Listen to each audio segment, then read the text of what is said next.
শ্রীমতী পাতাল কমলা জমাতিয়া মহোদয়, উপস্থিত আছেন সভাপতি সুমন দেবনাথ মহোদয়, উপস্থিত আছেন ওবিসি মোর্চা জেলা সভাপতি, শান্তিকতার পৌর পরিষদের ভাইস চেয়ারম্যান এবং বিশাল মোর্চা জেলা সভাপতি, মাননীয় আমাদের প্রাক্তন ডেপুটি স্পিকার এবং বর্তমান বিএসসি চেয়ারম্যান শ্রীযুক্ত গৌরীশঙ্কর রিয়াং মহোদয়।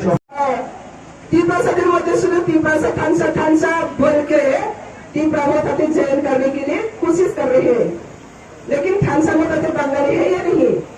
है या नहीं? बोलो, सुरक्षा है या नहीं?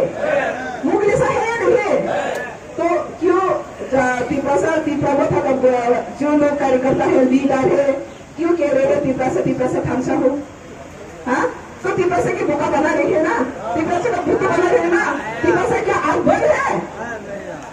बात तो सब आग बंद हो सकता है, लेकिन अभी आग बनी है, आग खोलकर दुनिया के देख रही हो, तो कोई सीटिंग नहीं कर पाएगा, कोई सीटिंग नहीं कर पाएगा अभी।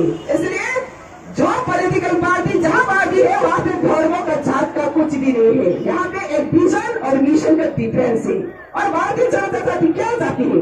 भारतीय जनता पार्टी चाहती है भारत का सब खुले का जो राज्य है, सब जाति है, उसको डेवलपमेंट करना, सेल्फ सिक्योरिटी देना और देश को सुरक्षा करना, देश